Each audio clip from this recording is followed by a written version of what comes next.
Thank you very much, Kyle. Thank you for your witness.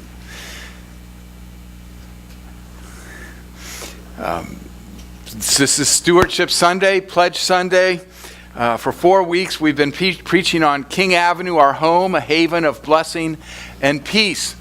Last week, for those of you who braved the marathon, I preached on how King Avenue can create, through hospitality, a home for others.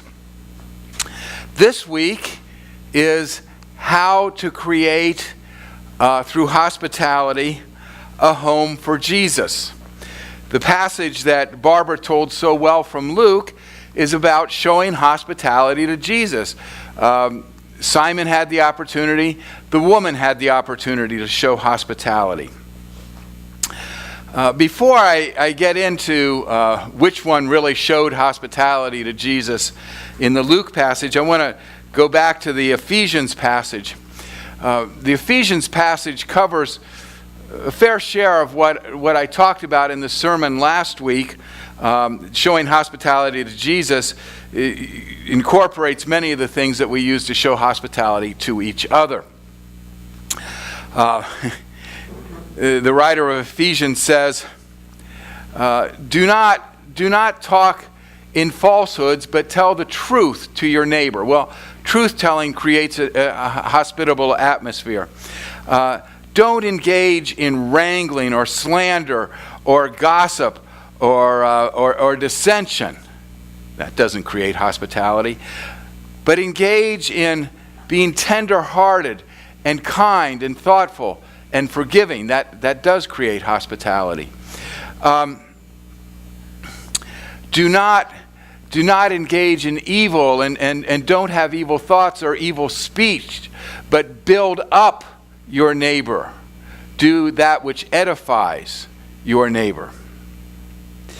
Buried in the middle of this list in Ephesians of ways of showing hospitality to others is this statement: thieves, give up your stealing. Let them work. Let them labor and work honestly with their hands so that they may give to the needy freely. Part of hospitality is how we relate to our neighbor. And in this short verse, Paul outlines 3 ways that we can relate to each other that show hospitality or don't show hospitality. Thieves should give up their stealing. The first way we can relate to each other is by taking from our neighbor. Taking that which is not ours, or taking that which is not offered to us. You know, I take from somebody, I steal, I rob, I burglarize. You know, that's a relationship, but it's a very selfish relationship of taking. It usually involves coercion or violence. Doesn't have to be outright robbery. Taking can be, on the job, not giving the employer, a good day's work can be taking from the employer. Pope John the 23rd was asked, how many people work at the Vatican? And he thought a while and he said, about half of them. That's kind of highlighting a taking mentality. It's selfish. The world revolves around me and what I can get from you. The second mode of relating to people, and whether or not it's hospitable, is the getting mode. This is bartering. This is exchange. This is work. This is, and most of us we all live in the getting world. I do this and you give me that. You know, I work a week and you owe me money. It's the getting. I get something for what I've done. This is good.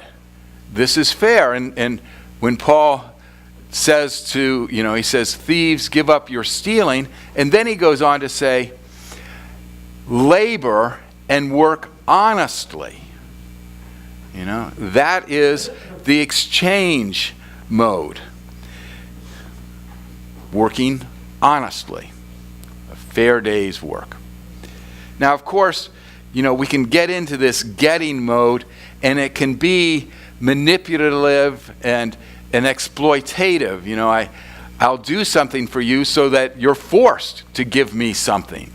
I put you in my debt and you owe me. And that is not a hospitable way to go about our lives. It's not a hospitable way to relate to people. The final way of relating to people in terms of hospitality is the giving mode. We give to those who don't owe us.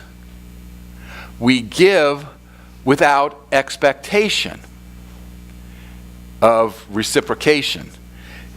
We're just a channel. We're channel giving to people. Now, in order to give, one has to live in the previous mode of getting. I mean, we have to have something. We have to get something to give.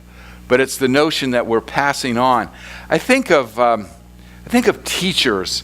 You hear these articles in the news. You read these articles in the news when school starts in the fall about teachers make a salary. They're paid for what they do. But then you hear of teachers, almost all teachers, who will buy supplies for the classroom and buy supplies for their students. They're not obligated to do that. Their students don't owe them. They are freely giving to their students. They are just a channel passing on their benefits to others. I mean, that's a perfect picture to me of giving. Why do we give? Well, Paul clearly talks about this as a progression. One moves from the getting, the taking phase of the thief to the getting stage of the person who works and earns their living, to the giving stage. Work so that you can share with the needy. And it's a progression. And the goal for Paul is that people become givers in their relationship with each other and in their relationship with Christ, because that is what creates hospitality. And he says, be imitators of God. God is a giver. Therefore, we in God's image are to be givers, channels, passing things on. Love as Christ loved. Put others first. Then he says in Ephesians, may your offering be a fragrant offering and sacrifice. The one who gives sacrificially is giving to benefit others. A sacrifice is done for the sake of the other, so the other can receive a benefit. Christ's life, Christ's death was so that others could receive the benefit. The teacher that gives from his or her supplies to the students is giving so others can receive the benefit. That's a sacrifice. But this fragrant offering, in my course that I'm taking at Ohio State on the history of water, the professor was talking this week about sanitation of water and diseases and the health situation in ancient societies and in this country in the beginning. And he said, it just must have smelled awful in the ancient world. He said, we probably couldn't be transported back to ancient Rome and tolerate the smells. And then he got into sanitation, and he said, the belief until about the 1880s was that disease was carried by smell. And there's a certain logic to that. If something stinks, we avoid it. If something stinks, we want to get rid of it. And so there isn't much of a jump from thinking this stinks to this causes illness, this causes disease. So after class I said, okay, if it was thought that stink causes diseases and smells cause diseases, would the opposite be true? Would perfume create health? And he said the link wasn't that definite, but perfume was valued because it did create an aura of health and well-being and wholeness and unity and bonding and pleasure. Paul talks about the gift being a fragrant offering that creates wholeness and well-being and hospitality. So with that, let's turn to Luke. Which one is hospitable? Simon the Pharisee or the woman whose sins are many? Well, Jesus says to Simon on the hospitality score, you invited me to your house, but you did not wash my feet, which was standard etiquette. You did not greet me with a kiss, which was standard etiquette. You did not anoint my head with oil, this perfumed oil. You did not do that. Simon didn't make a fragrant offering to Jesus. Why didn't he? Why would he invite Jesus and then be rude to him? It's an awkward situation, actually. Somebody's invited over for dinner and we don't have the table set. We don't have the food ready. We're not ready for them. We're not even expecting them. Why would Simon invite Jesus? I think he's hedging his bets here. This is kind of early in Luke's gospel. Jesus is starting to attract attention. He's starting to get followers. He's raised some people from the dead. He's preached his sermon. I think Simon's thinking, well, if Jesus pans out, I can say, hey, I had him over for dinner pretty early. I was a Jesus backer. If Jesus doesn't pan out, Simon can say, yeah, I had him over for dinner, but I wasn't nice to him. I knew from the beginning what he'd be like. He's hedging his bets. He's not giving freely here. It's a very calculated manner in which he's hosting Jesus.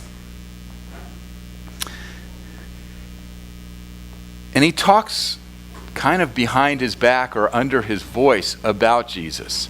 If this man were a prophet. Well, that's not hospitable. And he's not hospitable to the woman either. If he knew what kind of woman this is. The woman, on the other hand, gives freely. She gives freely of her kisses. She gives freely of her tears. She gives freely of her ointment, which is fragrant. She is making a fragrant offering to Jesus. She's giving all she has and the best that she has. Now, in the grand scheme of things, Simon, by hosting this dinner that a lot of people attended, incurred more expense than the woman did. But her gift was more fragrant because she gave the best of what she had. And she was just a channel of God's love, passing it on to Jesus. She's the hospitable one. So, on Stewardship Sunday, I'm just going to raise a lot of questions. Are our pledges needed for King Avenue? I think Kyle answered that. Yes, they are needed. And more as our society becomes more and more divided, the existence of our church is more and more necessary as a place to share mutual love, as a place to show hospitality to strangers, and as a place from which we can go to show love and forgiveness to people who might not ever enter our building, the forgotten people, the hungry and the homeless, and the prisoner and the sick and the dying. The church is the place to practice the hospitality that our society so lacks. Your pledge is necessary.